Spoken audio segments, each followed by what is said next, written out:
welcome to episode number 5, season 3, What the Bleep is Behaviour Change. So we were just having a little mad moment before we stepped onto today's episode. Liar. We were clearly defining our identity through play, through improvisation. So today's episode is all about identity. And yeah, identity for me really is about how we define ourselves and who we think we are. Who the hell do you think you are? Who do you think you are, Serena? Oh my gosh, deep end. You always throw me in right at the deep end with your first questions.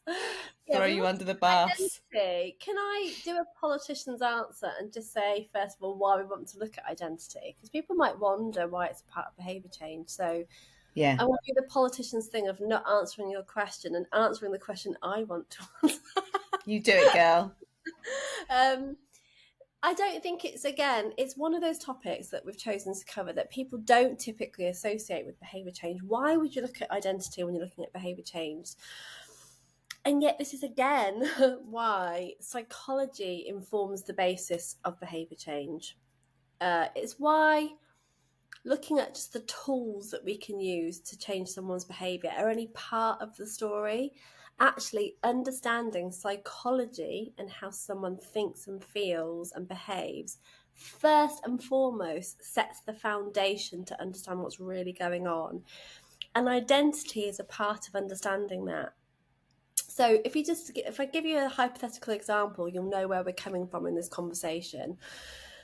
If, for example, you are someone who is facilitating someone else's change, and, for example, they have come to you because they want to do something like stop smoking, hypothetically, which is a very common thing that in the health industry people may want to change, or in the health space, I should say. What you'll find is, for some of those people that are struggling, part of their struggle, part of what's informing the struggle is that they over-identify with being a smoker. Mm-hmm. So their identity is, I am a smoker. This is one of the challenges, is it goes back to what you've said, which is that definition of the self. It's who, it's like identity is how you perceive yourself to be. What is your identity of yourself? Mm. And so if that is something that is very entrenched in your psyche, the change becomes harder. Yeah. Because you're trying to change something on such a deep level. It's not just now this thing that you do, it is who you are. And trying to change that is going to be, it's not impossible, it's just the challenge I would say is greater than. It's deeper. It's deep work.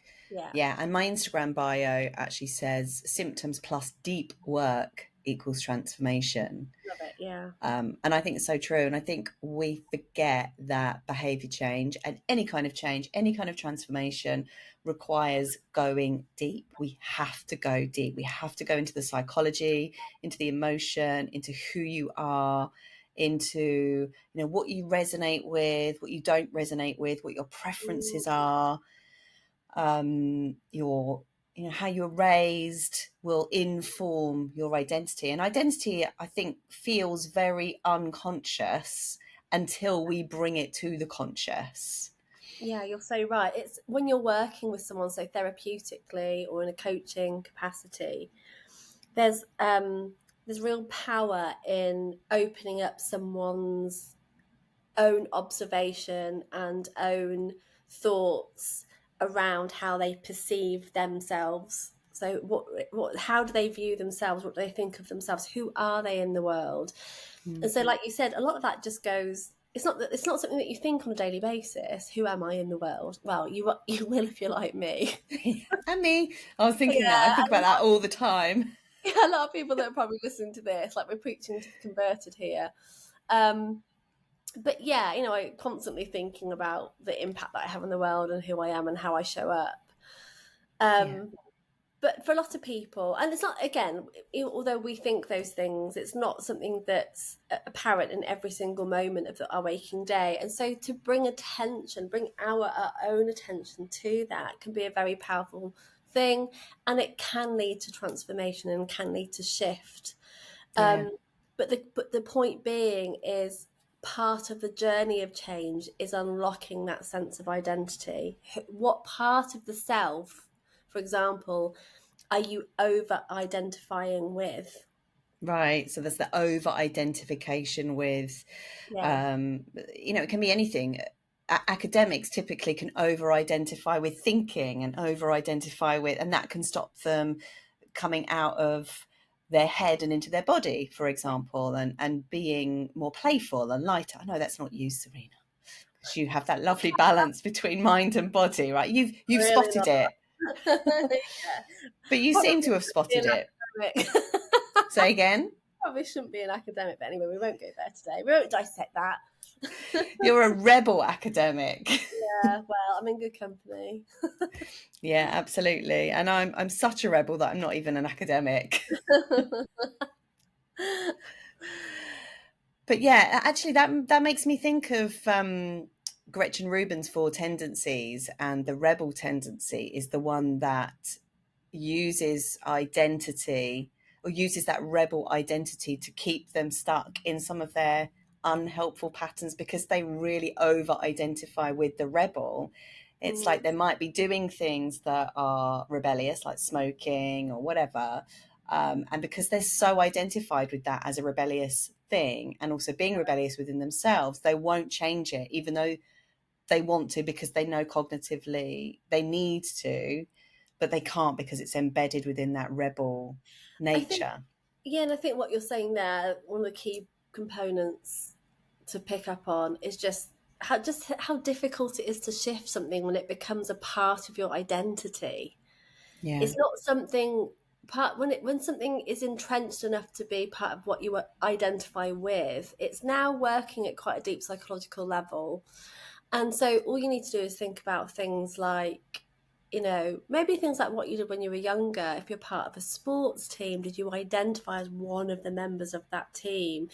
Are you part of a particular church or other religious body? So that's part of your identity. These are really deep-seated psychological identifications that we hold that will then change how you see the world, how you interact with the world, and how you respond to things yourself. So these are parts of the self that are very, very entrenched and work both in our favour, obviously, but can also work against us when we're trying to change something, is what we're focused on in the podcast. Yeah. And it made me think of this idea of having like a broad identity spectrum and a narrower identity spectrum. When we've got a broad, when we identify with lots and lots of things, I think it could be more helpful. Like I always think of, X Factor. I don't watch it anymore. I don't even think it's on anymore. But the competitors would be interviewed, and they would say things like, if I don't get through to the next round, my life is over. And I would be like thinking, is it though? Is your life really going to be over? But clearly they were so identified with their role as a singer, or their dream or their vision as a singer, and maybe they didn't have anything else that they were identified with. Whereas if you get someone who, identifies with singing, maybe they go to church, maybe they have other clubs that they belong to, they play sports, they have a family. There's lots of different things that they identify with. If one of those components, for whatever reason, crumbles or folds or doesn't happen, or the outcome that they want doesn't happen, their whole identity is not pinned on that one thing. They have that almost like that identity flexibility. They can bounce from one thing to another. And it made me, actually, when I was planning for this episode, it made me realize why sometimes I can have a bit of a freak out if my work's not happening as I want it to, or if I'm not as busy as I want to be, or if there's just something not quite happening in my business. It can, and it has done, not so much recently, but has had like a real psychological impact. And I think that's because I probably overly identify with work and being a therapist and a helper, and don't identify enough in some of the other aspects of my life, like social connections and hobbies and and things like that. But I think when you're self-employed, that tends to happen actually because of all of the, you know, you're the one that's making it all happen. You don't have, you know, you're not given clients on a platter. You have to go and find them or work, you know. Yeah. So that's my 2 pennies worth. So part of your identity, would you say that, at least stuttered then, identity, that you're working on then, that you're trying to change? I Is that am. something you alluded to the business side? I'm just wondering whether that's something that that you're actively kind of working on. I am trying to change. I am trying to become a little bit more active in the community. I don't know how yet, but it's something that I would like to. It's something that I've never really identified with because I've always been such a lone wolf, such an only child, you know, carried the burden, so many different like isms, I suppose, being a woman as well, you carry the burden. And also not having children, there's that whole thing of, well, I'm not like anyone else, so I'll just sort of isolate myself. But also if I do go and find other people that don't have children, I don't just want to talk about being childless all the time. So it's kind of like, it's been difficult to expand out of the self-imposed role that I've put myself in, but I am becoming much more aware that I would like to be more of a kind of social team player. I think that would be really good for me. It would be good for my relationships. It would be good for my relationship with my parents. It would be good for my mental health. And I do have a lot to give as well. I have a lot of insights and wisdom and knowledge that I think would be really nice. But I'm also really mindful as well of giving too much, and also how when you do have a lot like this, when you go out into the community, sometimes that can be abused. You know, and I don't know about you, Serena, but I've been in situations. I was in a situation actually at the weekend where a woman got chatting to us, and you know, you can sense when someone's a therapist or something, but right from the word go, there was just no filter, no stopping, and it was just a barrage of too much information for about an hour. From this woman to you? Yeah, me and my husband, because he's obviously in mental health as well. Right. So it's like, oh God, this is like sometimes what it can be like when you open yourself up and when people know who you are, they don't really have any sense of boundary. And obviously you want to be polite and you want to engage in conversation, but you also don't, you know, you're also feeling like your energy reserves being depleted. So that was a really interesting one actually, and sort of made me think maybe not humans, maybe animals. See, I think the psychologist in me wants to start digging about you though and go, who are you being in that interaction that allows her to feel like she can? There's something that you're doing that is the catalyst, because she probably wouldn't do that with everyone. Well, it was right from the get-go though. Well, she had a dog and we were like, you know, Okay. giving the dog a lot of attention. Yeah. Yeah. Yeah. Okay.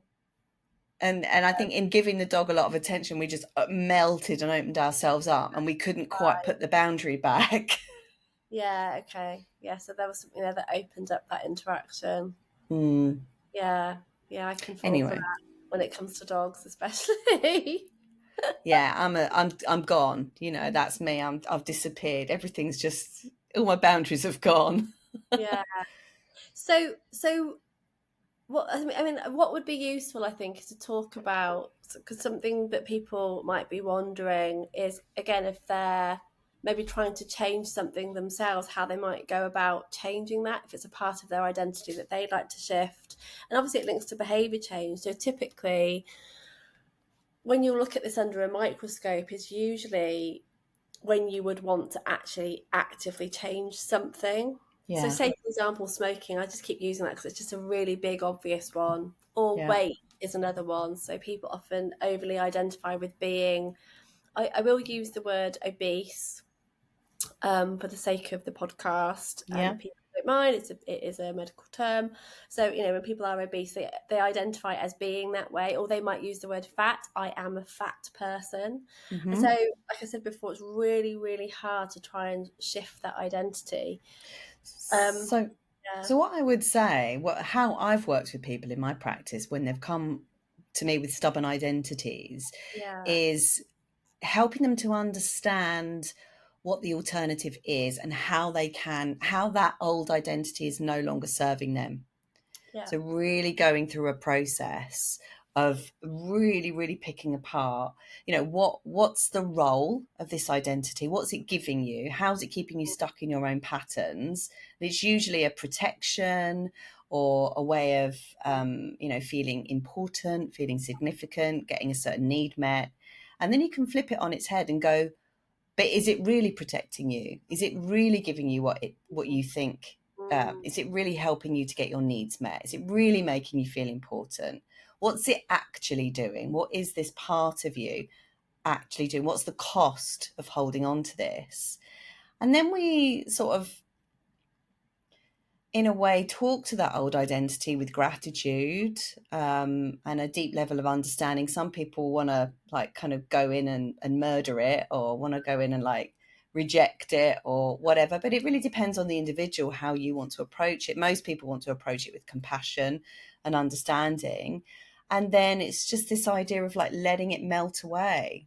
So I do a lot of visualization with my clients and help them to sort of almost imagine hatches in the soles of their feet, and that old outdated identity is just melting away, draining away, drifting away, all of that kind of hypnotic language. And then instead you are building an identity of, commitment, self-mastery, self-efficacy, alignment with your core values and your beliefs. And what you really value now is health.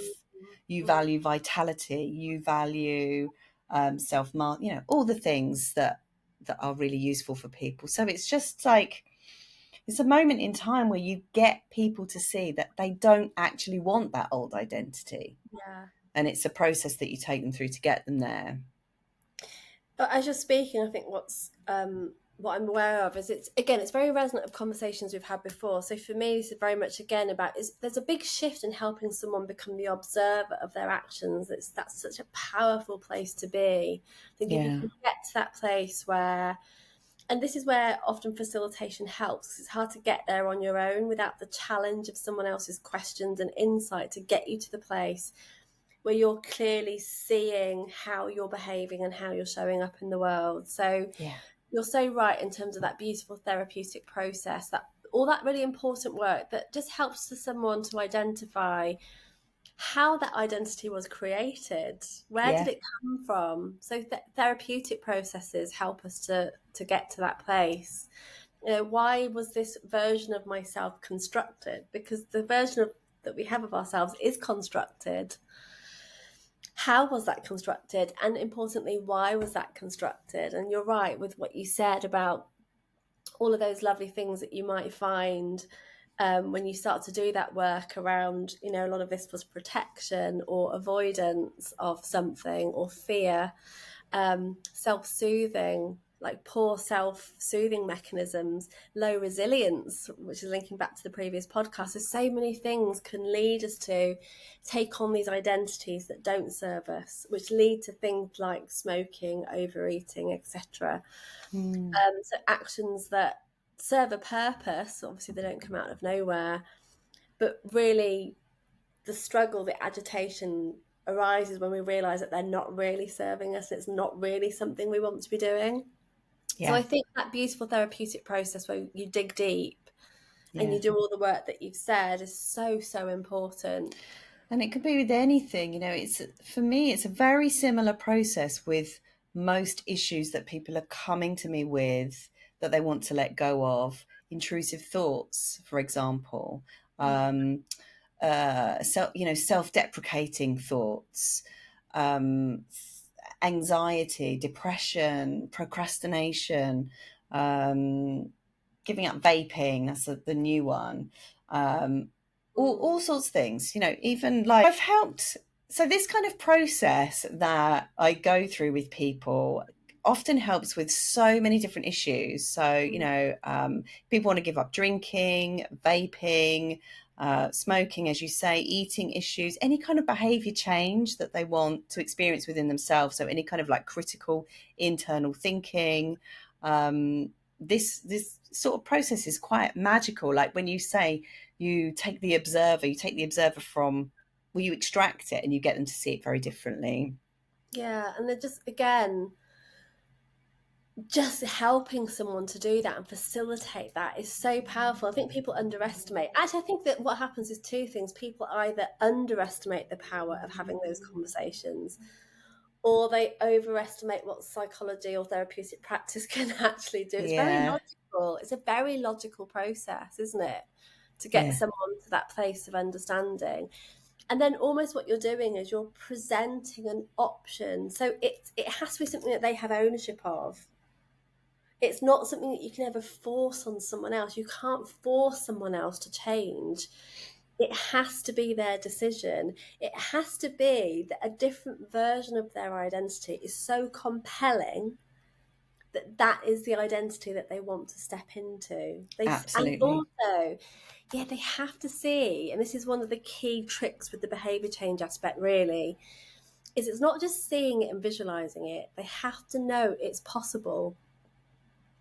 It has to be tangible to them that they can get to that place. Mm. Because when you're so entrenched in an identity that's not serving you, often what you find psychologically is a different version of themselves is not readily identifiable to them. It's the leap to get to this other version of that themselves is too big. So for the smoker to become a non-smoker is so overwhelming. To be overweight and to not be overweight is almost so far out of their reach in terms of that shift of identity, that the work is helping them to get there slowly and strategically and in a way that's very measured and inspiring as well. Yeah, I absolutely second everything that you've said. And in going through that process, you might even get someone that realizes that they don't want to make that change. Yeah. They don't want to. Like for me, and it's quite a silly example, really, but I'm at a weight now, I'm 12 stone, and I've got a wardrobe that is huge and it's all my clothes fit me. Now I could lose another stone. I could lose 2 stone if I wanted to. But then all my clothes, and I've got some really lovely clothes, would not fit me. And I'm like, do I Uh, actually want to go out and spend all that money on a whole new wardrobe because I'm now a size 10 and not a size 14? It's like, you know what? I'm going to be happy with who I am right now because I don't want to spend all that money. Like maybe if I had an unlimited budget, then yeah, maybe that would be fine, but I don't. And that is actually like when I break it all down, I don't want to do that. So that's a barrier. That is a barrier to change. it can be. It's a really interesting thing that you've identified there. Yeah. You were, I was about to say, you wouldn't get them all tailored. I mean, I'm only saying that because you look beautiful the way you are, Sally. And like you said, you're alluding to being happy with where you are anyway. So that's not a change that you want to make. What's really interesting that people might find it, and what I might do is be able to just put a couple of references below. But there's some really lovely research around this identity shift, actually, and helping people shift identity. And what people have found in kind of more contemporary research is there's a lot of power, as I've alluded to before, in helping someone really make sense of the identity that they want to step into, because that leap can feel so big and so Yeah. different to who they are. So, for example, where they've done, they're not really experiments, but it is like an experiment, really, where they've taken groups of people who, for example, are sedentary. So they are overweight, they do want to lose weight, and part of the program that they're on is losing weight. What they find with people who struggle to lose weight, as I've said, is often they are over-identifying with being overweight. They are big, so they feel like they are obese. They're an obese person, or to use their language, I am fat.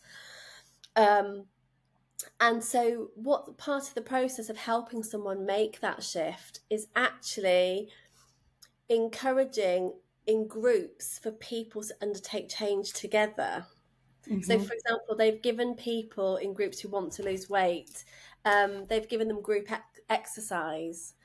And what you find is if you are surrounded by other people, that group effect, basically, where you can now become and identify with the group who are doing the same thing. It's going back to kind of what we said at the start about kind of different groups that you might be a part of, and you start to over identify with being a part of that group.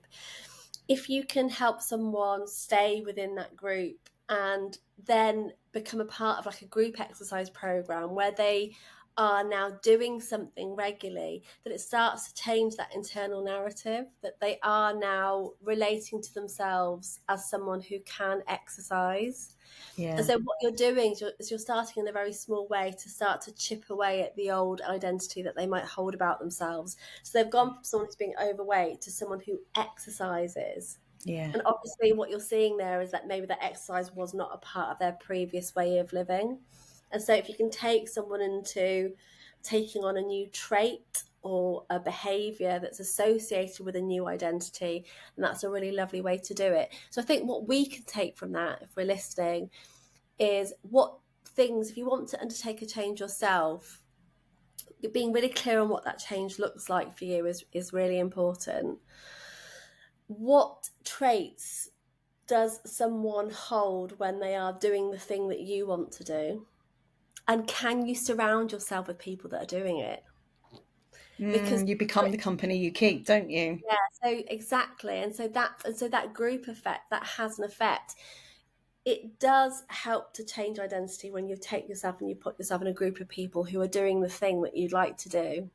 Yeah. And we know this from all kinds of things, don't we? From different exercise groups or whatever it might be. So it's just a really lovely little nugget to take away from the research. Yeah, absolutely. I think it helps because it can be quite hard to envision yourself as somebody who doesn't do the old behavior or somebody that does do the new wanted behavior, and we have certain characteristics that we might need to embody. And if we can't quite grasp that in our imagination, we need someone to be able to model it off. Yeah. And that's why I think that whole become the company you keep, you become the company you keep is really powerful, but also choosing and seeking out. I think that's why tribes are quite effective. So, Mm. you've got the sobriety, there's a big sobriety movement. I've interviewed someone on my menopause podcast who's a big sobriety champion. And Trinity Transformations, they're a fantastic group for menopausal women to lose weight.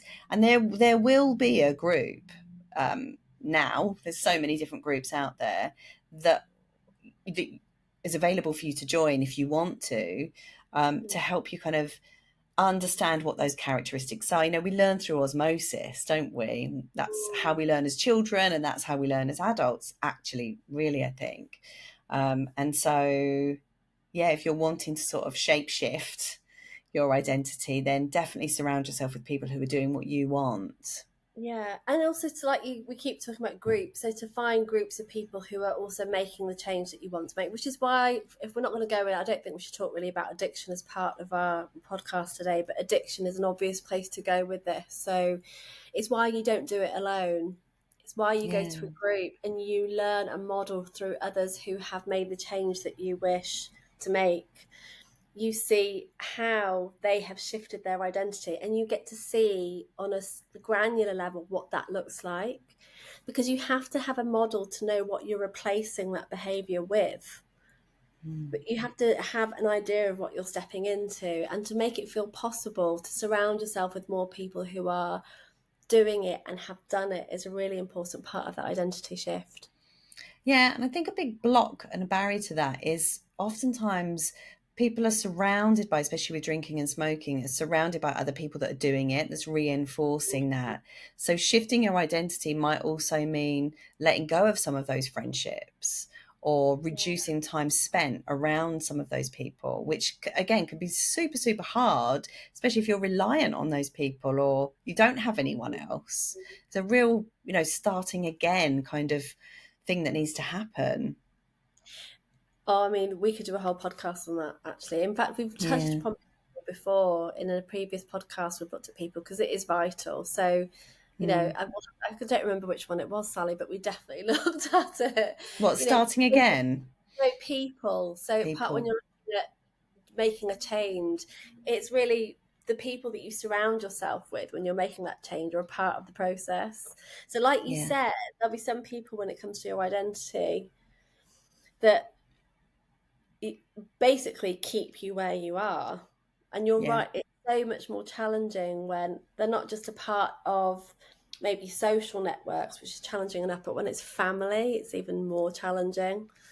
And there may be people who don't want you to shift that identity because it means you're shining a light on them. Yeah, on their dissonance. Yeah.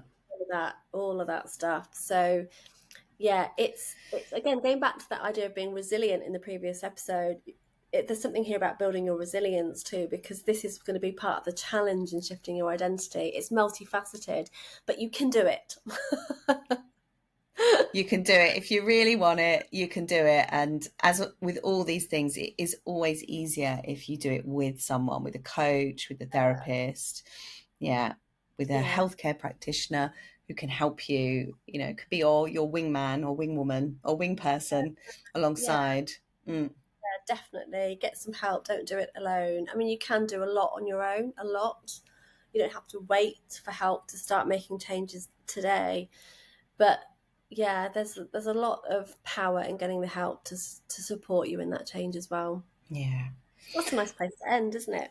It very much is. So I really hope you've enjoyed this lovely episode on identity. Again, love to know what you think, what you feel, what some of your biggest takeaways were. If you've got any questions for us, obviously reach out. Yeah, we'd love to hear them, please. And we only have one episode left of this series, so do get your thinking caps on and send us all the things that you would love for us to cover in the next series, and we can ponder it. Woohoo! All Thanks. right, folks. Yeah. Bye. Bye.